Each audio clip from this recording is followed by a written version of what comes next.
এখন আর কোন নেতা বলে না রাজপথে দাঁড়ালে বানের পানির মতো ভেসে যাবে। এখন আর কোন নেতা বলে না হুজুর এই কথা বলা যাবে না, এই কথা বলেন, এই পথে চলা যাবে না, এই পথে চলেন। এখন দেশটা স্বাধীন আছে না না, যা ইচ্ছা তাই বলবো, যা মনে চায় তাই বলবো। সমন্বয়কদের বিরুদ্ধে কথা বলছে না, বলছে না, সমন্বয়কদের বিরুদ্ধে কথা বলছে, সার্জিস আলম হাসনাত সহ অনেকের বিরুদ্ধে কথা বলছে, কিন্তু তাদের বিরুদ্ধে কথা বললে কোনো মামলা হচ্ছে কথা কয় না, হচ্ছে মামলা হয় না। তাদের বিরুদ্ধে কথা বললে পুলিশ হুঙ্কার দেয় না, তাদের বিরুদ্ধে কথা বললে আর্মি এসে গ্রেফতার করে না, বিডিআর বিজিবি আসে না, এনএসআই তারপরে আরো যারা বিএসএফ বা ডিবি অনেকেই অনেক প্রশাসনের বিভিন্ন গোষ্ঠী করে রেখেছিল, নানানভাবে হেনস্থা করা হয়েছে। এখন যারা রাষ্ট্র ক্ষমতায় আছে তাদের বিরুদ্ধে কথা বলা হয়, কিন্তু তাদের নামে যারা কথা বলে তাদের নামে মামলা হচ্ছে কথা কেন হচ্ছে, মামলা হচ্ছে না, হামলা হচ্ছে না। এটাই স্বাধীনতা, এটাই অধিকার, এটাই বৈষম্য বিরোধ। এই জন্য আমরা কথা বলার জন্য স্বাধীনতা খুঁজেছিলাম। আমার ভাইরা উপদেষ্টা নিয়োগ দিয়েছে, উপদেষ্টা নিয়োগ দিয়েও ষড়যন্ত্র আছে না নাই, ষড়যন্ত্র আছে। বলা হচ্ছে শেখ বশিরউদ্দিনকে কেন নিয়োগ দেওয়া হলো বাণিজ্য উপদেষ্টা? আকিজ পরিবারের সন্তান, শেখ আফিল উদ্দিনের ভাই আকিজ পরিবারের সন্তান হওয়ার কারণে একজন ভাই যদি আমলিক করে অন্য ভাইকে অন্য দল করতে পারে না, পারে না, অন্য দল করতে পারে। এই ষড়যন্ত্র গুলো যারা করছে ওরা কিন্তু ওই দলের লোকেরই, বোঝা গেছে, বিতর্কিত করছে। কারণটা কি? কারণ জানে যে যদি একটা বিতর্ক বা কোনোভাবে যদি নেগেটিভ প্রচারণা করা যায় তাহলে সেটাই সুবিধা। এই জন্য উপদেষ্টা নিয়োগ নিয়ে এখন নানান ভাবে নানান কথা বলা হচ্ছে। অমুক যদি আকিজ পরিবারের সন্তান হয়ে আফিল উদ্দিনের ভাই হয়ে শেখ বশিরউদ্দিন যদি উপদেষ্টা হইতে পারে, তাহলে অন্যরা কি করেছে? আরে বাবা, আকিজ পরিবার সম্বন্ধে যারা জানে না তারা এই জাতীয় কথা বলে। আকিজ পরিবার একটা ইসলামিক পরিবার, জানেন না? জানেন না? যদি না জানেন আপনি হাসপাতালে যান, আপনি হাসপাতালে যে দেখেন এমন কোন দেয়াল নাই, এমন কোন ওয়াল নাই যেখানে কোরআনের আয়াত রাসূলের হাদিস লেখা নাই। যারা গিয়েছেন তারা জানেন, গিয়েছেন তো আছে না নাই? আমার সভাপতি সাহেব সাক্ষী।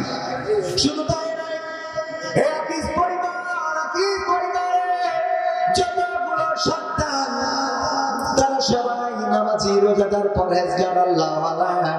একজন সন্তান একটু বাইরে গিয়েছিল, তার নাম কি? শেখ আফিল উদ্দিন। এই সন্তানটা টেপারির বাইরে চলে গেছে। টেপারি পর্যন্ত, টেপারির বাইরে কি সবগুলো থাকে নাকি? না, সব থাকে না। সেই কথা বলছিলাম, আকিজ পরিবার সম্বন্ধে অনেকেই জানে না। যদি আকিজ সিটিতে যান সেখানে গেলেই দেখতে পারবেন যখন আজান হয় ওই আকিজ সিটিতে আজান হয়। আকিজ সিটিটা এমন, বিদেশের কোন মার্কেটে গেলে মেড ইন মালয়েশিয়া আছে, জাইন্ট আছে, সানডে স্কয়ার আছে, তারপরে আছে টেস্কো, এই জাতীয় যে মার্কেট গুলো আছে ওই জাতীয় মার্কেট করেছে সেখানে যাবেন, দেখবেন আজান হয়ে গেল। ওই মার্কেটে আজান হয়, আজান হওয়ার সাথে সাথে সব বেচা কেনা বন্ধ, সব কিছু বন্ধ রেখে নামাজের জন্য চলে যেতে হবে। আবার নামাজ পড়ার পরে এসে মার্কেট চালু হয়ে যায়। বিশেষ না হয়ে যাবে। আপনারা মনে করেন আকিজ পরিবার থেকে এসেছে শেখ আফিল উদ্দিন, সে তো আওয়ামী লীগের এমপি ছিল, সুতরাং তার ভাই শেখ বশিরউদ্দিন সে কিভাবে উপদেষ্টা হয়? তাদের উপদেষ্টা হওয়ার যোগ্যতা আছে। অন্যান্য ভাইগুলো ইসলামী আন্দোলনের জীবন ছাড়া এই বাংলাদেশে ইসলামী আন্দোলনের পক্ষে তাদের এত অবদান রয়েছে। আপনাদের চোখের সামনেও কয়েকদিন আগে এখানে যে তাফসীরুল কোরআন মাহফিল হলো, আমির হামজা এবং আল্লামা মামুনুল হককে হেলিকপ্টারে করে নিয়ে এসেছিল এই আকিজ পরিবার। দেখেছেন না? দেখেন না? শেখ মহিউদ্দিন সাহেব উনি হেলিকপ্টারে করে এনে আমির হামজা ভাইকে, মামুনুল হককে দিয়ে মাহফিল করিয়ে দিয়ে গেলেন। আর আপনারা বলেন এই পরিবার আওয়ামী পরিবার। পরিবারে এক দুইজন একটু ঠেপারির তলে জাতি করে, ঠেপারির বাইরে জাতি করে না, পারে?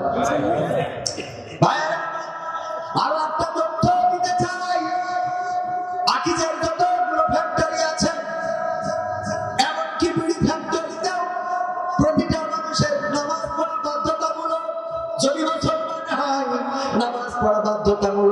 পাশাপাশি কোরআন শেখাটাও বাধ্যতামূলক। যদি কেউ কোরআন না জানে, আমাদের সারের সময়, কোম্পানির সময় কোরআন শিখবে। কোম্পানির বেতন দিয়ে মহিলাদের জন্য হাফেজা রাখা আর পুরুষদের জন্য হাফেজে রাখা। হাফেজ এবং হাফেজা তারা নারী এবং পুরুষদেরকে কোরআন শিখায়। যারা কোরআন জানে না তাদেরকে কোরআন শিখায়, যারা জানে তাদেরকে মুখস্থ করায়। এটাই বাধ্যতামূলক এবং মাসে 2 মাসে 3 মাসে আবার সেটার একটা পরীক্ষা নেওয়া হয়। ও আমার ভাইয়েরা, বাংলাদেশে এমন কোন ফ্যাক্টরি এখনো চোখে পড়ে নাই যারা বাবার টাকা খরচ করে, কোম্পানির টাকা খরচ করে তাদের কোম্পানিতে ওয়ার্কারদেরকে কোরআন শিখায়, কোরআন মুখস্থ করায়, নামাজকে বাধ্যতামূলক করে দিয়েছে। এমনকি যদি কেউ কোরআন ক্লাস কামাই করে, কোরআন ক্লাসে অ্যাবসেন্ট করে অথবা নামাজ যদি কাজা করে, তাইলে তার জন্য পানিশমেন্টের ব্যবস্থা আছে, যেটা এই বাংলাদেশে আমি আকিজের বাইরে কোন ফ্যাক্টরিতে এখনো দেখি নাই। সেই পরিবারে একজন সন্তান বাণিজ্য উপদেষ্টা হয়েছে, আর আমার কিছু আল্লাহর ওলিরা তারা বিতর্কিত করার চেষ্টা করছে। এই ষড়যন্ত্রের ফাঁদে পা দেওয়া যাবে না। ষড়যন্ত্রকারীরা তারা নানান ভাবে ষড়যন্ত্র করে বাংলাদেশের মানুষের ঐক্যকে বিনষ্ট করে দিতে চায়। সুতরাং স্বাধীনতা অর্জিত হয়েছে 3 মাস, এই 3 মাসের মধ্যেই গোটা দেশ পরিবর্তন হয়ে যাবে, এত সোজা। উনি সহজপার আগে ছিল মিশরি মাদ্রাসার হুজুর, পরবর্তীতে গিয়েছে হাজরাখানা। তো হাজরাখানায় যাওয়ার পরে উনার সেখানে বোঝার জন্য কিছু সময় লাগে না লাগে না? বোঝার জন্য কিছু সময় লাগে না লাগে না? তো বাংলাদেশে যারা ক্ষমতায় এসেছে তাদের অন্তত বোঝার জন্য তো কিছু সময় দিবেন। এর মধ্যে হঠাৎ করেই বলে অমুক কেন তমুক কেন। হ্যাঁ, কিছু কথা বলতেই পারেন। মোস্তফা গোলাম কি, মোস্তফা সরোয়ার ফারুকী, এই মোস্তফা সরোয়ার ফারুকীর স্ত্রী আমার বঙ্গবন্ধুর স্ত্রী হিসেবে অভিনয় করেছিল, জানেন আপনারা? হ্যাঁ, অনেকে যে মিডিয়া কর্মীরা খুব ভালো করে জানেন। তো মোস্তফা সরোয়ার ফারুকীর স্ত্রী অভিনয় করেছিল নায়িকা হিসাবে বঙ্গবন্ধু সিনেমায়। সেখানে নায়িকা অভিনয় করলো যে তার কোনো পানিশমেন্ট নেই, কিন্তু নায়কের যে অভিনয় করেছে তার 10 কাঠার একটা প্লট ছিল, সেটা বাতিল করতে হবে। তো ওরটা বাতিল হলে এটা থাকে কি করে? মেয়ে মানুষ বুঝি থাকবে না, এটা কি রাখা যাবে? বরং এটা বাতিল করার দরকার আছে না নাই? তবে এটার নামে প্লট হয় নাই, তাই বাতিল হয় নাই। ও আমার ভাইরা, এর অর্থ এই নয় যে দিশা যদি বঙ্গবন্ধুর নায়ক যে সেজেছিল, বঙ্গবন্ধু চরিত্রে অভিনয় করেছিল, তার নায়িকা হওয়ার অপরাধে মোস্তফা সরোয়ার ফারুকীর পরে কোনো দোষ আনা যাবে না। কারণ নূহ আলাইহিস সালামের স্ত্রীও এবং লূত আলাইহিস সালামের স্ত্রী, এই দুইজন নবীর স্ত্রীও নবীর প্রতি ঈমান আনে। কথা বলে না? ঈমান এনেছে। এই দুইজন নবীর স্ত্রী ঈমান আনে নাই। সুতরাং মোস্তফা সরোয়ার ফারুকীর স্ত্রী তিশা, সে যদি মোস্তফা সরোয়ার ফারুকীর সাথে একমত না হয়, নাও হইতে পারে, কারণ হেদায়েত সবার নসিবে। কথা কয় না? আসে সবার নসিবে আসে না। অনেকেই নামাজি আছে, স্বামী 5 ওয়াক্ত নামাজ পড়ে, স্বামী রোজাদার, স্বামী আল্লাহওয়ালা, স্বামী দাড়িওয়ালা, আর স্ত্রী আরেকজনের সাথে মোবাইল নাম্বারে বলে হ্যাঁ আছে না না? এরকম আছে না নাই? স্বামী খুব ভালো মানুষ, স্বামী খুব ভালো মানুষ, আল্লাহওয়ালা, সরল সোজা, আর স্ত্রী এত শয়তান। কথা বলে কার সাথে কথা বলে? মামাতো ভাইয়ের সাথে, এখন কার সাথে বুবুতো ভাইয়ের সাথে, এখন কার সাথে চাচাতো ভাইয়ের সাথে। ওর ভাই তো অভাব নেই, 14 গোষ্ঠী সব ওর ভাই, ভাইদের সাথে কথা বলে। এরকম সরল সোজা স্বামী আছে না না? মোস্তফা সরোয়ার ফারুকীও হতে পারে তেমন সরল কোন মানুষ। তবে আমরা তাদেরকে সময় দিতে চাই। আমরা দেখতে চাই বাংলাদেশে 3 মাস নয়, আমরা আরো সময় দিতে চাই। এই বাংলাদেশ সংস্কারে তাদের ভূমিকা কি? যদি ভালোভাবে তারা বাংলাদেশ সংস্কারে ভূমিকা রাখতে না পারে, 15 বছর যারা চেয়ার ধরে রাখলো তাদেরকে যদি দাদার বাড়ি পাঠাইতে পারি, তাইলে বিনা ভোটে আমরা যাদেরকে বসাইছি ওদের পাঠাইতে আমাদের 15 দিনও লাগবে। কথা কয়না লাগবে? 15টা বছর ধরে যে চেয়ারটা ধরে আছে, তাদের পুলিশ, তাদের র্যাব, তাদের ডিবি, তাদের বিজিবি, তাদের এসআই, তাদের বিএসএফ, তাদের বিদেশি সংস্থা, তাদের সব কিছু, আর আমার দেশে ছোট ছোট বাচ্চা শিশুরা, যাদের হাতে অস্ত্র নাই, যাদের হাতে বোমা নাই, যাদের হাতে গুলি নাই, যাদের হাতে ছুরি নাই, যাদের হাতে দা নাই, যাদের হাতে কাস্তে নাই, খালি হাতে রাজপথে নামলো। এক দফা এক দাবি, স্বৈরাচার কমে যাবে। এই আন্দোলনে আমার দিদি চলে গেল দাদার দেশে। যদি 15টা বছর ধরে এত কিছু সব রেডি করার পরেও বাংলাদেশে থাকার সাহস না পায়, তাই আজকের যারা উপদেষ্টা, আজকের যারা তত্ত্বাবধায়ক সরকারের উপদেষ্টা এবং প্রধান উপদেষ্টা সহ যারা আছে, তারা যদি বাংলাদেশে ভুল করে, আল্লাহর কসম করে বলি, তাদের তাড়ানোর জন্য 3 দিনও লাগবে না। কয়দিনও লাগবে না? 3 দিনও লাগবে না। সুতরাং ছাত্ররা যারা আন্দোলন করে, ওরা কিসের ছাত্র এটা জানার দরকার। এখন পত্রিকায় আসে ছাত্ররা এটার বিরুদ্ধে আন্দোলন করছে, ওটার বিরুদ্ধে আন্দোলন করছে, কিন্তু মাথায় রাখতে হবে ওরা কি বৈষম্য বিরোধী দলের ছাত্র, নাকি ওরা শিবিরের ছাত্র, নাকি ওরা লীগের ছাত্র, নাকি ওরা দলের ছাত্র, এটা দেখার দরকার আছে না? না, আবার অনেকে আছে ছাত্র ও না, ছাত্র ও না রে, তারপরে রাজপথে দাঁড়ায় আন্দোলন করে ছাত্র সেজে, এমন আল্লাহর ওলি আছে না? না, কথা বলেন, আছে না? বাজারে এসে কালেকশন করে। কোথা থেকে এসেছেন? কুলুকুলু গ্রাম থেকে এসেছি। হ্যাঁ, এটা গ্রামের নাম বলে। ওখানে একটা মাদ্রাসা আছে, দান করেন কিছু। যদি বলা হয় ওই মাদ্রাসায় যাবো, কয় যাবেন? দিয়া লাগবে আপনার। এরকম আছে না? নাই। মেয়ে বিয়ে দেবে, সাহায্যের জন্য সে মেয়ে বিয়ে দিতে পারছি না। আমি বললাম, বাবা আমার যে মেয়ে বিয়ে দিবেন, অ্যাড্রেসটা বলেন, ঠিকানাটা বলেন, আমরা আপনার মেয়ের বিয়ের দিন উপঢৌকন নিয়ে যাবো। তো কয় দেবেন না? ভালো কথা, এত কথা কেন? তার মানে বোঝা যায় না, যায় না? এরকম ভক্তামি আছে না? নাই, অনেক আছে। এই জন্য এখন যারা আন্দোলন করে, এখন যারা কথা বলে, এই কথা কারা বলছেন এটাকে খুঁজে বের করা দরকার। অনেকেই আমাদের ভাই ভাই দ্বন্দ্ব বাঁধাতে চায়, অনেকেই আমাদের এই সম্পর্কের মধ্যে ফাটল ধরিয়ে দিতে চায়। 15টা বছর ধরে যা পরিবর্তন করতে পারলো না, 3টা মাসের মধ্যে কেমন করে পরিবর্তন হয়ে যাবে, এইটাতে একটু কমন সেন্স দিয়ে বোঝার দরকার আছে না? নাই, আছে না? 15 বছর ধরে এই রাস্তাটা পাকা হয়, এখন 3 মাসে আপনারা যদি আন্দোলন করেন, রাস্তা পাকা করো, নাই ক্ষমতা ছাড়ো, এ হুজুর যাবে কেন? আগে 15 বছর তো হিন্দুরা এখন অধিকার না, অধিকার চাই, অধিকার চাই, শাহবাগে যাবো, লং মার্চ করবো, এই করবো, তাই করবো, কত হুমকি, কত ধামকি। বেছে না, বেছে না। অথচ যখন বিশ্বজিৎকে কুপিয়ে কুপিয়ে হত্যা করা হয়েছিল, বারবার চিৎকার করে বলেছিল আমি শিবির নই, এমনকি আমি মুসলমান নই, আমি হিন্দু। তাকে হত্যা করার পরে আমার দেশের দাদারা, দিদিরা একজন প্রতিবাদ করে নাই, বলেন ঠিক না? আর এখন এত অধিকার, রে বাবা, পান্তা চুন খসলি কয় এটা কি চেয়েছিল? কোনটা চাইলে তুমি? এটা কি চাইলে তুমি? আছে না? নাই।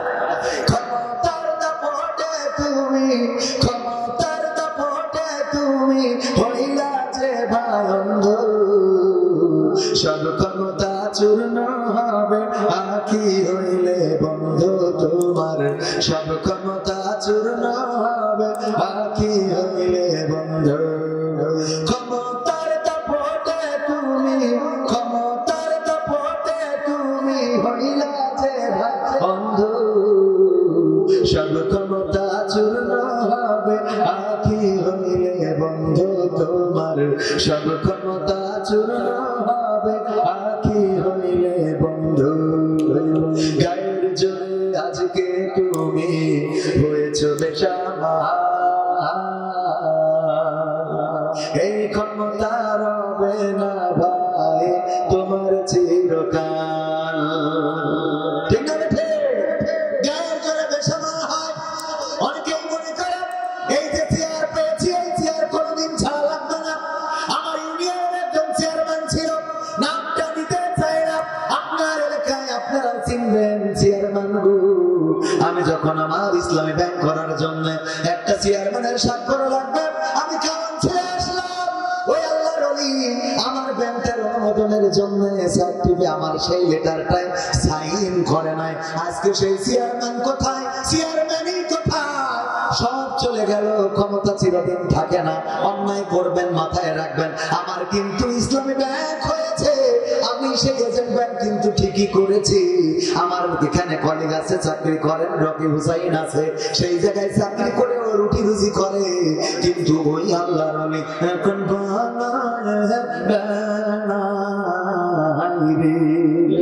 ঠিক না ঠিক? এটা ছিল ক্ষমতার অপব্যবহার। কি ব্যবহার? কথা পায় না, কি ব্যবহার? ক্ষমতার অপব্যবহার যদি কেউ করে তার এলাকা ছাড়া লাগবে, এটাই নিশ্চিত। আর ক্ষমতার ব্যবহার, সুষ্ঠু ব্যবহার যদি করে, হাসি মুখে ফাঁসির মঞ্চে ঝুলবে, তারপরেও দেশ ছাড়া লাগবে। কথা কয় না, সে লেগেছে। এতদিন রেডিওয়ে গান শুনতাম, রেডিওতে টেলিভিশনে গান শুনতাম, ৭১-এর রাজাকার, এই মুহূর্তে বাংলা ছাড়। এই কথাগুলো যারা বলেছে ওরা আমার নিজেরাই ছেড়ে চলে গেছে, যে কটা ছাড়তে পারিনি সব কটা বর্ডারে ধরা খায়। ঠিক না ঠিক? শুধু ধরা খায় না, মিছি মিছি সব ধরা খায়। ঠিক তো? ক্ষমতার অপব্যবহার করা যাবে না। এই জন্য আমি গানে বলেছি, গায়ের জোরে আজকে তুমি হয়েছ বেসামাল, এই ক্ষমতা রবে না ভাই তোমার চিরকাল। পরাণ পাখি উড়াল দিলে,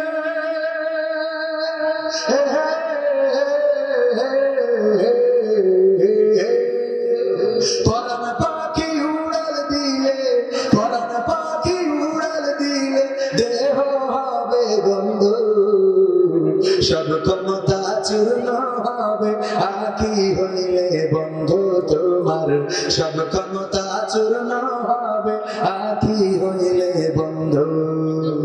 মানুষের সাথে তুমি করো খারাপ আচরণ,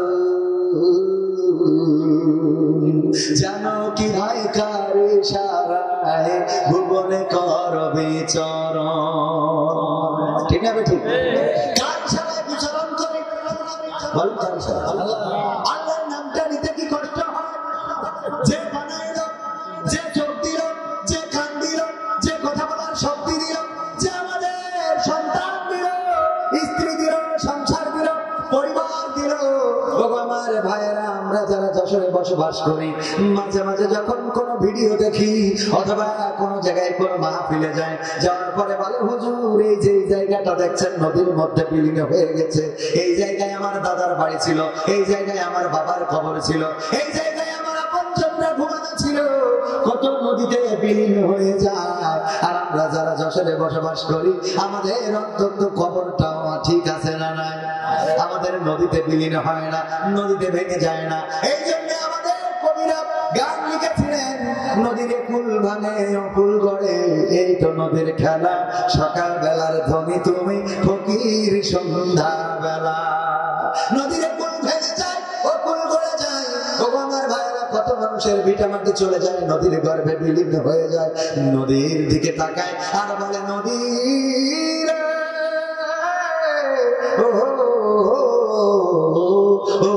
নদী, তুই তো আমার ঘর ভাঙলি, বাড়ি ভাঙলি, তুই আমার এটা করলি, ওইটা করলি। ও আমার ভাইরা, আমরা যারা যশোরে বসবাস করি, আল্লাহ আমাদের ভিটা দিয়েছেন, ঘর দিয়েছেন, বাড়ি দিয়েছেন, স্ত্রী দিলেন, আমাদের অনেক নারীদের স্বামী দিয়েছেন, সন্তান দিয়েছেন, সংসার দিয়েছেন।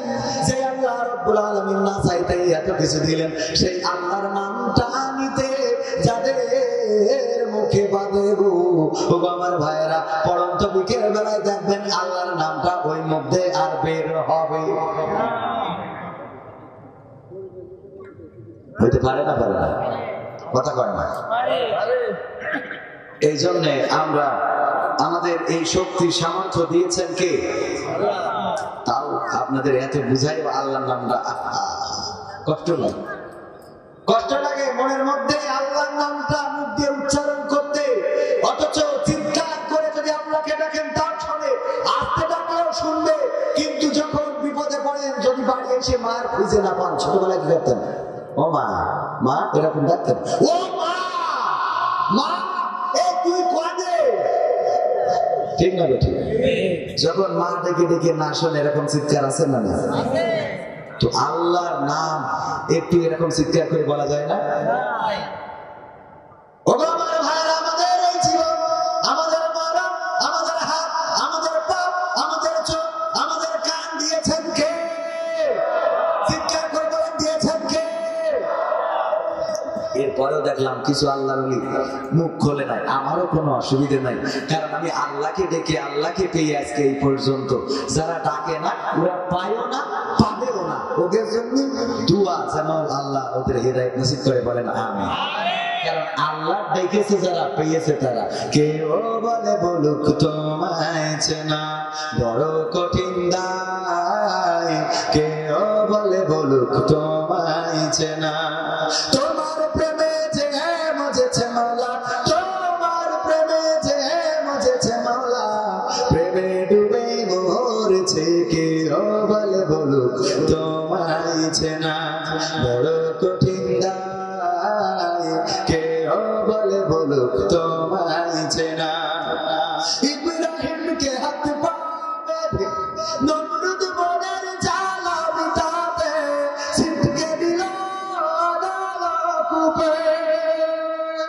ইব্রাহিমকে হাত পা বেঁধে নমরুদ মনের জ্বালা মিটাতে ছিটকে দিল নলকূপে। তুমি সেই অনলে ফুল ফুটাইলে, সেই অনলে ফুল ফুটাইলে, নিখুঁত কলা কৌশলে, কেউ বলে বলুক তোমায় চেনা বড় কঠিন দায়, কেউ বলে বলুক তোমায় চেনা। কি যে ভেবে নদীর মাঝে ঠাই দিলা ইউনুসকে পেটে রাখে আল্লাহ বারে বলকে। কি যে ভেবে নদীর মাঝে ঠাই দিলা ইউনুসকে পেটে রাখে আল্লাহ বারে বলকে। তুমি মুসাকে ছেড়ে দূর পুড়াইলে, মুসাকে ছেড়ে দূর পুড়াইলে, নিখুঁত কলা কৌশলে, কেউ বলে বলুক তোমায় চেনা বড় কঠিন দায়, কেউ বলে বলুক তোমায় চেনা। ইসমাইলের গলা খান দুভাগ হবে ভেবে স্বামী, অবলারে করলা কুরবানি। ইসমাইলের গলা খান দুভাগ হবে ভেবে স্বামী, অবলারে করলা কুরবানি। তুমি মরিয়মকে মা বানাইলে, মরিয়মকে মা বানাইলে, নিখুঁত কলা কৌশলে, কেউ বলে বলুক তোমায় চেনা বড় কঠিন দায়, কেউ বলে বলুক তোমায় চেনা। এই গানের পরে আর কিছু বোঝানোর দরকার আছে? আল্লাহকে ডাকবেন, পাবেন, ডাকবেন না পাবেন না। সারা জীবন অন্তরের মধ্যে পৌঁছে যাবে, বুকের মধ্যে গন্ধ হয়ে যাবে। আপনার অন্তর আত্মা কলুষিত এতটাই হবে, যদি ওটা দুর্গন্ধ বের হইতো আপনার স্ত্রীও আপনার থেকে মুখ করে ঘুমাইতো না। কারণ আপনি দুশ্চিন্তা করতে করতে, খারাপ চিন্তা করতে করতে এটা পচায় ফেলেছেন। এটাকে পরিষ্কার করেন, দিলকে পরিষ্কার রাখেন। আপনি পাইলেও আল্লাহকে ডাকেন, না পাইলেও আল্লাহকে ডাকেন। সিজদায় পড়ে যান তাহাজ্জুদের রাতে, তাহাজ্জুদের নামাজে গভীর রাতে যদি আল্লাহর কাছে কাটাকাটি করতে পারেন, আপনার কষ্ট দূর করে দেওয়ার মালিককে। আমার শ্রদ্ধাভাজন চাচার সন্তান এখানে আছেন, উনিও একজন আলেমের সন্তান, আমিও একজন মোটামুটি আলেমের সন্তান। কিন্তু আমার আব্বা জেনারেল শিক্ষিত ছিলেন, আর আমার মাওলানা আবু সাইদ সাহেব উনি মাদ্রাসা শিক্ষিত। ঠিক না? দেখেন, উনি মাদ্রাসায় নেতৃত্ব দিচ্ছেন, একজন দাখিল মাদ্রাসার সুপারিনটেন্ডেন্ট, সুপার হয়েছেন আলহামদুলিল্লাহ। আর আমি, আমার বাবা, ওনার বাবা বেঁচে থেকে প্রতিষ্ঠিত করেছে। ওনার বাবা বেঁচে থেকে, আমি একেবারে প্র্যাকটিক্যালি দেখাই দিচ্ছি, ওনার বাবা কিন্তু এখনো বেঁচে আছেন, তার মানে বাবা বেঁচে থেকে প্রতিষ্ঠিত করেছেন। আমার বাবা যখন মারা গিয়েছেন তখন আমি কেবল 8 থেকে 9-এ উঠেছি। আমার বাবা মারা গিয়েছেন 5 জানুয়ারি। কত? 5 জানুয়ারি 2002। 5 জানুয়ারি 2002 অনাকাঙ্ক্ষিত ভাবে মারা গিয়েছেন। আপনারা জানেন অনেকেই আমার বাবার ইতিহাসটা। তো আমার আব্বা মারা গেলেন 2002-এ, যখন আমি ক্লাস 8 থেকে কেবল 9-এ উঠেছি, ক্লাসও শুরু করি নাই। 5 তারিখে মারা গেলেন। আমার আল্লাহ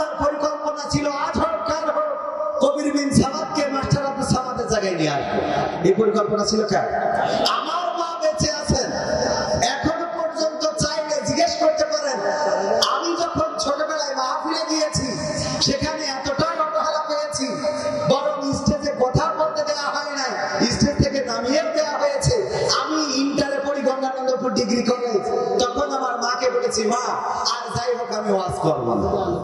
আমার মাকে বলেছি মা বেঁচে আছে আপনারা যাচাই করতে পারেন, কিন্তু আমার আল্লাহ চেয়েছেন যে আমি তোর ওয়াজ করব। পরিকল্পনা কার? আমি চাইলে তো হবে না, আল্লাহ যেটা পরিকল্পনা করে রেখেছেন। এখন দেখেন মানে যাই করি তাই করি, ঘুরে ফিরে কত নাটক, কত গান, কত কি করলাম, তারপরে আল্লাহ আবার এই জায়গায় আনলো যে জায়গাটা ছিল। আমি বলি আমার আব্বা ইন্তেকালের সময়, মারা যাওয়ার সময় অ্যাক্সিডেন্ট করে যখন মারা গিয়েছেন, এখনো ওই রাস্তা দিয়ে যখন যাই তখন ওই জায়গায় গেলেই আব্বার কথা মনে পড়ে যে এই রাস্তাটা ক্রস করছি, যেখানে আমার আব্বার রক্ত দেখেছিলাম পড়ে থাকতে পিছের উপরে। আমি ওই ক্যাম্পে আর যাইনি যে ক্যাম্পে আমার আব্বার গাড়িটা ছিল অথবা প্রথমে নিয়ে যাওয়া হয়েছিল। আমি সেই থানাতে আর কোনোদিন ঢুকিনি যে থানার সামনে আমার আব্বার দেহখানা শোয়ানো ছিল। আমি দেখেছিলাম মাফলা দিয়ে, চাদর দিয়ে দেহখানা বাঁধা, কান থেকে রক্ত বেরোচ্ছে, শরীরে রক্ত লাগানো। চিৎকার করে বলেছিলাম কালকে স্টেজে কথা বলেছেন আর আজকে নিথর ভাবে এখানে পড়ে আছেন এই জায়গায়। ওই বাবা আমার মনে হয় মৃত্যুর সময় শুধুমাত্র এতটুকু বলেছিলেন, আল্লাহ তুমি আমার সন্তানকে সেই জায়গাটা এনে দিও যে জায়গাটা আমি তৈরি করেছি, যে জায়গাটা আমি ধরে রেখেছিলাম, যে জায়গাটায় আমি ছিলাম। আমার বিশ্বাস আমার বাবার এতটুকু দোয়া ছাড়া আমার আর কোনো অর্জন নাই যে অর্জন দিয়ে আমি মানুষের সামনে কথা বলতে পারি। আমার বাবার এই দোয়া আজকে এত দূর পর্যন্ত নিয়ে এসেছে। এখন আমার মা যাই নামাজে 7-8 ভাত ইবাদত করেন, আমার জন্য দোয়া করেন, আর সেই দোয়ার বারাকা হলো কবির বিন সামাদকে আলহামদুলিল্লাহ বাংলাদেশের মানুষ ধর্ম নির্বিশেষে এখন মানুষের অন্তত স্নেহ করে, দাওয়াত করে, খাওয়ায়, আবার টাকা দেয়। মায়ের দোয়া, বাবার দোয়া, অর্জন বলে কিছু নেই ভাইরা আমার। এবং আল্লাহ রাব্বুল আলামিন যদি কবুল করেন, আল্লাহকে দেখে যদি পান, আল্লাহকে মৃত্যুকালে আমার বাবা, আমার বিশ্বাস, আমার মন বলে, যেহেতু বাবার কথা শুনতে পারি নাই, আমার মন বলে আমার আব্বা বলেছিলেন আল্লাহ তুমি ওই জায়গায় এনে দিও। আমার এটা অন্তরাত্মা দেখে বলে। আমি যখন প্রতিদিন বাড়ি থেকে বের হই আমার আব্বার কবরে সালাম দিয়ে বের হই, যখন বাড়িতে ঢুকে আব্বার কবরে সালাম দিয়ে ঢুকি। অসংখ্যবার আব্বা আওয়াজ করে বলেছিলেন আমি যদি যোগ্য সন্তান তৈরি করে যেতে পারি, ওই সন্তান আমার কবরে যে সালাম দিবে তার ভালো আমলগুলো আমি পাবো। আর যদি সন্তান খারাপ হয়ে যায় তাহলে সে সিনেমা দেখে আসবে, গাঁজা খাবে, মদ খাবে, ফেন্সিডিল খাবে, নেশা করবে, নারীদের পিছনে ঘুরবে, আর আমার কবরে এসে বলবে আব্বা যা কিছু আমি তোমার কিছু দিয়ে তুই তারপর ঘরে ঢুকতেছি। ঠিক না বেঠে? সুতরাং আমাদের পরিবর্তন হওয়া দরকার। কাঁদবেন কার কাছে, ডাকবেন কাকে? বিপদে পড়ে, মুসিবতে পড়ে, এমনকি যুবকেরা ভালোবাসার মানুষটাকে পাওয়া যাচ্ছে না, বলবেন কার কাছে? আমার কাছে বলি লাভ নেই। কই হুজুর একটু দোয়াটা শিখাই দেন, কোন দোয়া করলে ভালোবাসার মানুষকে পাওয়া যাবে? পাকা মতো থাকে। কোন দোয়া করলে ভালোবাসার মানুষকে পাওয়া যাবে? হুজুর একটু দোয়া শিখাই দেন। কোন দোয়া করা লাগবে না, তুমি যারে চাও তাহাজ্জুদের নামাজে পড়ে আল্লাহর কাছে কাঁদো, আল্লাহ তার সাথে আমার বিবাহের ব্যবস্থা করে দাও। এটাতে কোনো গুনাহ নেই, কিন্তু ওর কাছে যে ফুল নিয়ে দাঁড়ায় থাকি গুনাহ হবে। কথা কি বোঝা গেছে? চাইলেন কার কাছে? আবার কারোর বলছেই বসে যে আল্লাহ মুখের বড় খুব ভালো লাগে, আল্লাহ দেয়। এরকম শয়তান আছে না? আছে মানে কি? অনেক আছে। আমার মা বোনেরাও, মা বোনদের নিয়ে একটু কথা বলার দরকার ছিল। আগামী বছর বলবো ইনশাআল্লাহ যদি হায়াতে বেঁচে থাকি।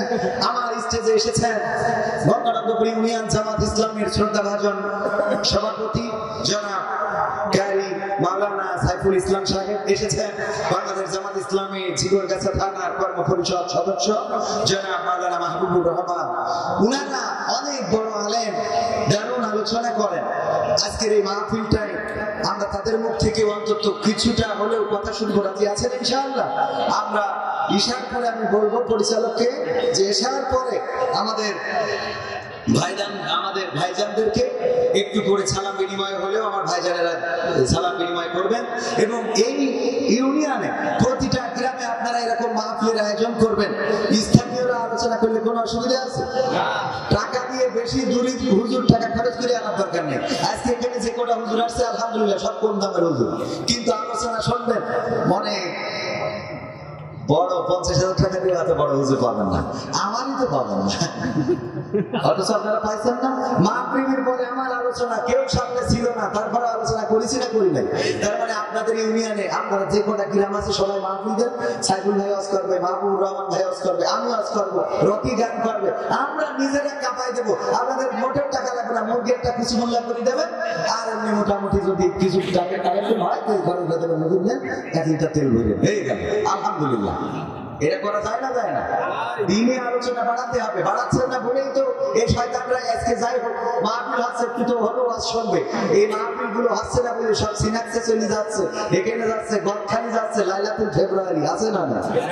হ্যাঁ, তো এগুলো থেকে আর এগুলো করে আমি পত্রিকায় দেখলাম একটা মেয়ে প্রেম করেছে 2টা ছেলের সাথে, 2টা ছেলের সাথে, রকির সাথে আর আলামিনের সাথে, 2জনের সাথে একসাথে লাইন মেরেছে। আলামিনের তো একটু চেহারা খারাপ, দেখতে কালো গুলো, আর রকি সাহেবের চেহারা ভালো। আলামিনের বলেছে তুমি এসে তোমার সাথে বিয়ে করবো। আলামিনা তো বগল বাজাতে গেছে, এবার রকি নিয়ে তোমার মাইরিয়াতে পুঁতে দিয়ে 7 দিন পরে পাওয়া গেছে। এই জন্য যুবকেরা প্রেম করতে গেলেও সাবধান, ডাকলি আপনি সারা দিয়ে না, মনে করি না যে যাচ্ছি স্বর্গে, ওই স্বর্গে না বলে নরকে যাওয়া লাগবে, কথা যেন মনে থাকে। আবার গেছি কুষ্টিয়ায়, দেখি প্রশ্ন আছে, হুজুর এক প্রেমিকা তার প্রেমিকের জন্য নুডলস রান্না করে এনেছিল, সেই নুডলস খাওয়ার পরে প্রেমিক মরে গেছে, এর মৃত্যু কি শহীদ মৃত্যু হিসেবে গণ্য? প্রথমত শয়তান। হ্যাঁ, গেছে প্রেমিকার কাছে, নুডলস রান্না করে এনেছে, এনে খাওয়াইছে, ও তো মনে কাছে খাসার বাচ্চা পাক চমৎকার, মানে ভালো না হলেও বলবেন বেসতে। আরে বাবা, ওই যে একটা প্রবাদ আছে না, বাচ্চাদের তরকারি আজকে এত খারাপ বাচ্চা রেন্ডিস কিটা, বাচ্চা আমি বাচ্চা আমি না তোর বউ রেন্ডিস, বাচ্চা তুমি তো কুটিস কিটা, বাচ্চা আমি কুটিলাম, কুটিয়েই তো টেস্টটা মারিছিস। রান্নার সাথে সাথে ভালো হয়ে গেছে, কুইটে টেস্ট লেগেছে, এরকম আছে না? এই জন্য মনে করেন না যে ডার্লিং দেখিছে ওই গোলাপ ফুলের মধ্যে বলো কোন পয়জন দিয়ে খেতে পারে, যে পয়জন শহীদ আলী জীবনের মতো অন্ধহী ডার্লিং, ওইটা দেখাতে দূরের কথা আর একটা দেখতে পাবো। এই জন্যই মাথায় খেয়াল রাখবে, ফুল দিলেই নিয়ে দরকার নেই, ওটা ফরেন্সিক পরীক্ষা করার দরকার আছে না, যে ফুলের মধ্যে কোনো মাল মেডিসিন আছে কিনা। হ্যাঁ, এখন কোনো বিশ্বাস করার কোনো কায়দা নেই, ডাইরেক্ট যদি বিয়ে করে আনতে পারেন তাও আনবেন, তাও রিস্ক, তাও রিস্ক। এক হুজুর আবেদ সাহেব আরেকটা বিয়ে করিয়েছেন, ডাইরেক্ট মেরে ফেলেছে, দেখেছেন না পেপার পত্রিকায়? হাফেজ সাহেব খেয়াল করেছেন কি? খেয়াল করেছেন? হ্যাঁ, সুপারিনটেন্ডেন্ট দেখলাম, দেখেন তো কি করেন। এখন হ্যাঁ, হাফেজ সাহেব আর একটা বিয়ে করেছে, ও দরকার বিয়ে তো করতেই পারে, এর জন্য ওর ডাইরেক্ট মেরে ফেলেছে, তাও মেরে ফেলেছে তো পয়সা গেছে। আর একটা দুনিয়ার সাথী তো ডাইরেক্ট মেশিনই কেটে গেছে, ও মরি গেছে তো পয়সা গেছে, তো পয়সা থেকে ধুক করতেছে খালি। এই জন্য খুব সাবধান, সাবধান, সাবধান, কথা যেন মনে থাকে। আমার এখন পাবনায় যেতে হবে, এবং পাবনায় যে রাত 12টায় আলোচনা। তো আজকের এই মাহফিলটার এই ঘটনাটা না বললে ওরা জানে, কষ্টটা হয়ে গেলে মাহফিলটার উদ্যোক্তাই ছিলাম আমরা। আমি বললাম যে ঠিক আছে আমি এদিন ফ্রি আছি, মাহফিলটা করা যাবে, তো এটা বললাম। এখন হঠাৎ করে আমি দেখি যে আমাদের একজন ভাই দাওয়াত নিয়ে 8,000 টাকা নিয়ে রেখে দিয়েছে, সে আমারও বলে নাই, ও সে টাকা নিয়ে বাদাম কিনে খাওয়া শেষ। মাহফিল কমিটি তো পোস্টার করে প্রচার করেছে ঘাইছেন সেরা, এখন আমার বলছে হুজুর কটায় আসবেন, আমি কই কে কটায়, তো বলছে এই যে পোস্টার পাঠাইতে কই, আমি কলম কম নাকি। পরে টাকা নিয়েছে আর একজন, ডকুমেন্ট দিয়ে দিয়েছে, যে দেখেন তার নামটা না বলি মিডিয়ায় হয়তো যাইতে পারে, উনি টাকা নিয়েছে এই ডকুমেন্টস। এখন টাকা যেহেতু নিয়েছে আমার নামে একজন, আর আমি যদি আজকে না যাই তা বেকায়দা অবস্থা। এই জন্য বললাম যে কয়টায় আলোচনা করলে হবে, কয় হুজুর 12টায় আসবেন, 12টাতে 2টা পর্যন্ত। আর পাবনায় সুবিধাটা হলো, পাবনায় যদি যাই পাবনায়, তার নাই ভাব নাই, ওই জায়গায় আপনার ওই প্রধান বক্তার পরেও আর একটা বক্তা থাকে, সে বক্তার নাম হলো হযরত খেচড়ি রহমাতুল্লাহ আলাইহি। তো সারা রাত মানে ওয়াজ না খেচড়ি না নিয়ে তো যাবে না, এই জন্য এই হযরত মাওলানা খেচড়ি রহমাতুল্লাহ আলাইহি আছে। আমার যাতে একটু দেরি হলো কোনো অসুবিধা নেই, তারপরেও যাবো ইনশাআল্লাহ। ঠিকানা তানজিমুল কোরআন ক্যাডেট মাদ্রাসা সম্বন্ধে আমাকে বলতে বলেছে একটু। আপনাদের মাদ্রাসা আমি প্রতিষ্ঠিত করেছি, আমার মধ্যে তেমন কোনো আইলেম কালাম নাই, কিন্তু তারপরেও আল্লাহ আজকে সারা দেশে এই যেটাকে এখান থেকে এখন পাবনায় যেতে হবে। শুধু তাই না, পাবনায় যে যাবো এই কারণে ওরা আজ থেকে 4 দিন আগে হাতিয়ে আমার এই বিকাশে পাঠাই দিয়েছে, যেমন 1-2 টাকা না তাও এই পাঠাই দিয়েছে হুজুর আসতে হবে। তাহলে আমি যদি এরকম করে খাতে পারি, তাহলে আপনাদের সন্তানরা অন্তত এই রাস্তায় চলুক, এটা চান কিনা? সিঁড়ি মিড়ি ফেলাই না, এই মাইক্রোফোনের কাজ ছেড়ে ইউটিউবাররা কষ্ট পায়। বলছি কি এটা আপনারা চান কিনা? যদি এটা চান, ঠিকানা তানজিমুল কোরআন ক্যাডেট মাদ্রাসা আপনার সন্তানের জন্য। আমরা স্মার্ট মানুষ হিসাবে গড়তে চাই। অনেকে প্রচার করছে যে মাদ্রাসা করেছে, আবার দেখছি শিক্ষক পাচ্ছে সব ইংরেজি। আমরা আসলে ইংরেজির গুরুত্বটা একটু বেশি দেবো, কারণ আরবি তো সবাই শিখায়, আমরা একটু ইংরেজির সাথে আরবি শিখাবো। অসুবিধা হবে? মিজানুর রহমান আজহারি ভাই আরবির সাথে ইংরেজি বলে বলেই তো আমাদের কাছে এত জনপ্রিয়, ঠিক কিনা? সুতরাং আমার আপনার সন্তান ইংরেজি দিয়ে কোরআন বলবে, কোরআন দিয়ে ইংরেজি বলবে, যেন প্রতিটা যালিকাল কিতাবুল লা রাইবা ফীহি হুদাল লিল মুত্তাকিন। আমি তো বাংলায় বলবো এটা এমন একটা কিতাব যাতে কোনো সন্দেহ নেই। আমার সন্তান ওটা আবার ইংরেজিতে বলে দেবে যে এতে সন্দেহ করা যাবে না, হোয়াট ইজ দিস, মানে ইংরেজি আছে। মনে থাকবে ইনশাআল্লাহ? ঠিক আছে তো ভাইরা আমার? কলিজার টুকরা আপনজনের কান্না করবে, কারো কান্না আমাদের কর্ণকুহরে পৌঁছাবে না।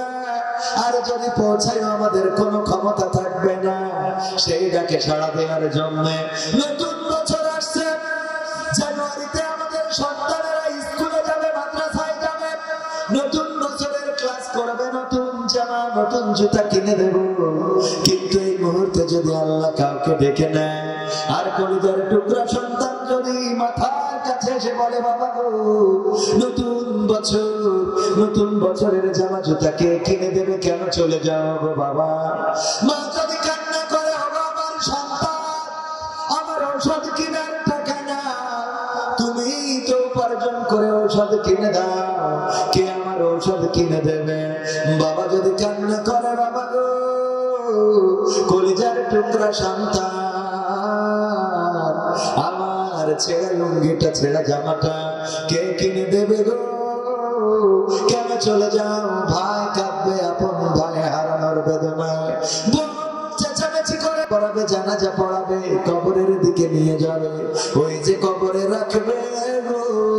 আর কোনদিন কেউ কারো খবর নিবেও না, পাবেও না, পাবে নিবেও না, পাবেও না।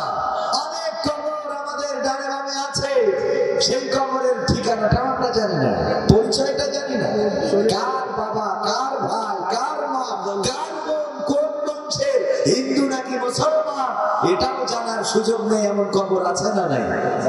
হঠাৎ করে পুকুর খনন করছেন, পুকুর খুঁজতে যেয়ে অনেক সময় লাশ পাওয়া যায় না, যায় না, লাশের হাড্ডি গুড্ডি এগুলো পাওয়া যায়, অবকাঠামো পড়ে থাকে। ওই লাশটা দেখেছে নারো কায়দা নাই এটা মেয়ে ছিল নাকি ছেলে ছিল, অথচ দুনিয়ায় থাকতে দেখা গেছে হয়তো বা খুব সুন্দরী ছিল, অনেক যুবকের পথ হারা করেছে, এমন সুন্দরী ছিল, কিন্তু মারা যাওয়ার পরে সে আসলে মেয়ে না ছেলে এটা চেনারও কোনো কায়দা এরকম আছে না?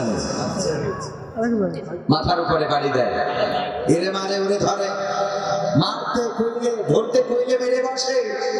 অনেক রকম ক্ষমতাবান ক্ষমতাধর আছে, কিন্তু এই ক্ষমতা চিরদিনের, চিরদিনের।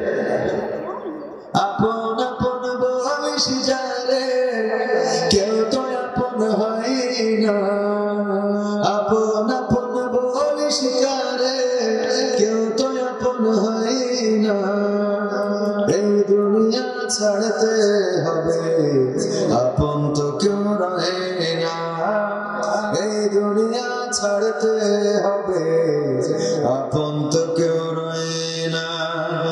আপন আপন বলিস কারে, কেউ তো আপন হয় না, আপন আপন বলিস কারে, কেউ তো আপন হয় না। স্বার্থ ছাড়া এই ভুবনে আপন তো কেউ রহে না, স্বার্থ ছাড়া এই ভুবনে আপন তো কেউ রহে না। চোখ বুঝিয়া ভাবর কে তোর আপন জন, ভালোবাসা পাওয়ার জন্য আছে কি কারণ? চোখ বুঝিয়া ভাব মানুষ কে তোর আপন জন, ভালোবাসা পাওয়ার জন্য আছে কি কারণ? চোখের আড়াল হলে দেখিস, চোখের আড়াল হয়ে দেখিস, তোর কথা কেউ কই না। স্বার্থ ছাড়া এই ভুবনে আপন তো কেউ রয়ে না। স্বার্থ ছাড়া এই ভুবনে আপন তো কেউ রয়ে না। কেন চললে তোর ভালোবাসা টাকা ঘরার বাড়ি, মরার পরে কবরেতে রাখবে তাড়াতাড়ি। কেন চললে তোর ভালোবাসা টাকা ঘরার বাড়ি, মরার পরে কবরেতে রাখবে তাড়াতাড়ি। বিনা লাভে বন্ধুরে কেউ, বিনা লাভে বন্ধুরে কেউ তুলার বোঝা বই না। স্বার্থ ছাড়া এই ভুবনে আপন তো কেউ রয়ে না।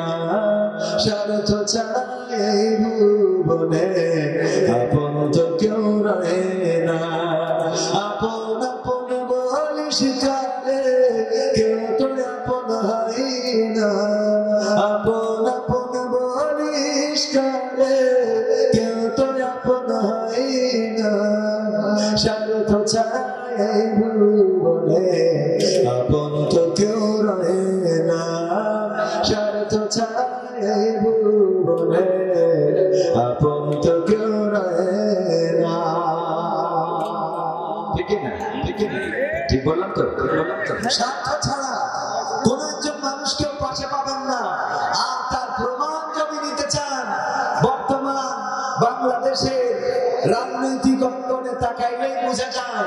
3 মাস আগেও যাদের বাহাদুরি ছিল, যারা বলেছিল মাঠ ছাড়বো না, আজকে 3 মাস পরে তাদের একজনেরও রাস্তায় দেখা যায়।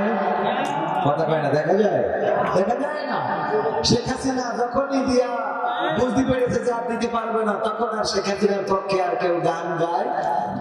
কথা কয় না, গান গায় না, গান গায় না। কারণ স্বার্থ যতদিন পেয়েছিল ততদিন গেয়েছিল, স্বার্থ যখন চলে গেছে তখন তারাও এই সুসময়ে পাখিগুলো তারা মুখ ফিরিয়ে নিয়েছে। এখন আর তাদেরকে আশেপাশে পাওয়া যায়। স্বার্থ ছাড়া কেউই আপন না। আপনার সন্তান মনে করছেন আপনার খুব কাছের না, এই সন্তানও স্বার্থ দিয়েছে তাই বাবা বলে ডাকে। স্বার্থ না দিতে পারলে ওই সন্তানও বাবা বলে ডাকতো। সবাই একটু দূর পড়েন। আল্লাহুম্মা সাল্লি আলা সাইয়্যিদিনা মাওলানা মুহাম্মদ ওয়া আলা আলি সাইয়্যিদিনা।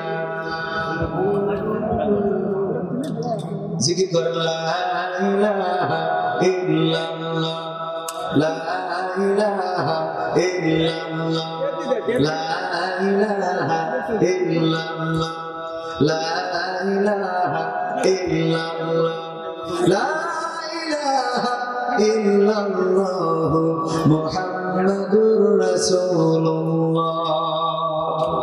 আপনাদের আল্লাহর জিকির করলে কি গুনাহ হয়? অনেকের মুখ খুললেন, আমি কিন্তু দেখিনি তা না।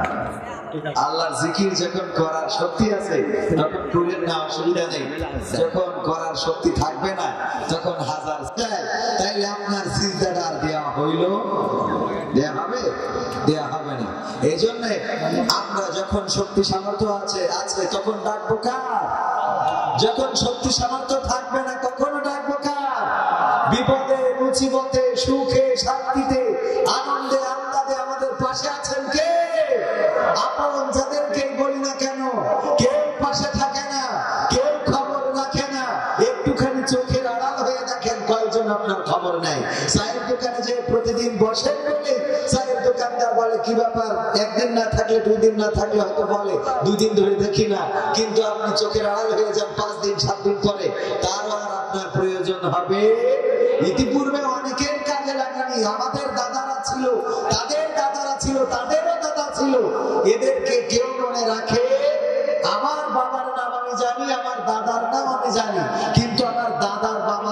ছিল আমি জানি, আমার দাদার নাম আমি জানি, আমার বাবার নামও আমি জানি, কিন্তু আমার দাদার বাবার নাম কি ছিল আমি জানি না। এখানে একজনও কি আছে যে দাদার বাবার নাম বলতে পারবে?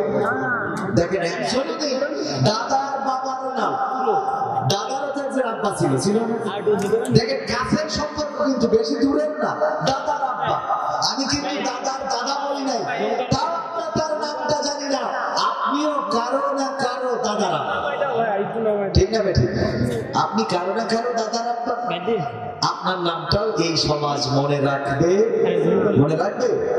কোথায় গেল এমপিরা সব, কোথায় গেল মন্ত্রীরা সব, কোথায় কাদের কাকা, তাদের সারা দেশটা এখন লাগে ফাঁকা ফাঁকা, ঠিক না বেঠিক? ঠিক না বেঠিক? কোথায় গেল মন্ত্রীরা সব, কোথায় গেল এমপিরা সব, কোথায় গেল নেত্রীরা সব, কোথায় গেল নেতারা সব, কোথায় কাদের কাকা, তাদের সারা দেশটা এখন লাগে ফাঁকা ফাঁকা, তাদের সারা দেশটা এখন লাগে ফাঁকা। পালাবো না, পালাবে না, পালাবে না, যাই না তবু দেখা, পালাবে না, পালাবে না, যাই না তবু দেখা, তাদের সারা দেশটা এখন লাগে ফাঁকা ফাঁকা, ওদের সারা দেশটা এখন লাগে ফাঁকা ফাঁকা। আইন মন্ত্রী আটকে গেল আইনেরই ফাঁকে, গাড়ি ছাড়া দরবেশের ভণ্ড ভণ্ড লাগে, ঠিক না বেঠে? আইন মন্ত্রী আটকে গেল আইনেরই ফাঁকে, গাড়ি ছাড়া দরবেশের ভণ্ড ভণ্ড লাগে। শুনছি কত নেতা নেত্রী খাইতেছে ভাই ডান্ডা, বিচারপতি কালামানিকের ফাটিয়ে দিয়েছে আন্ডা।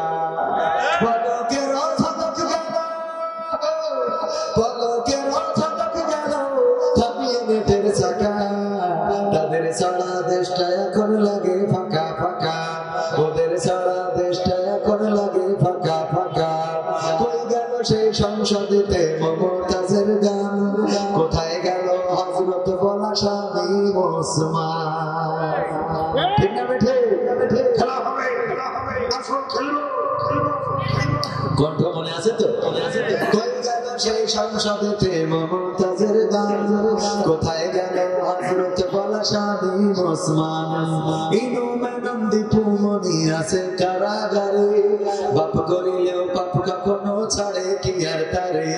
কোথায় গেল স্পিকারে, কোথায় গেল স্পিকারের দৃষ্টি আঁকা ফাঁকা, তাদের সারা দেশটা এখন লাগে ফাঁকা ফাঁকা, ওদের সারা দেশটা এখন লাগে ফাঁকা ফাঁকা। কই গেল সেই আরাফাত আর ব্যারিস্টার সুমন, কথা বলার সময় তারা করে নিয়োজন। মুরগি কবির খাইছে ধারা, জাফর কোথায় আছে, গোপনে কি সেও গেল মোদি দাদুর কাছে, ঠিক না ঠিক? কোথায় গেল আরাফাত আর ব্যারিস্টার সুমন, কথা বলার সময় তারা করে নিয়োজন। মুরগি কবির খাইছে ধরা, জাফর কোথায় আছে, গোপনে কি সেও গেল মোদি দাদুর কাছে। কোথায় গেল সালনের, কোথায় গেল সালনের কারি কারি টাকা, তাদের সারা দেশটা এখন লাগে ফাঁকা ফাঁকা, ওদের সারা দেশটা এখন লাগে ফাঁকা ফাঁকা, ঠিক না ঠিক?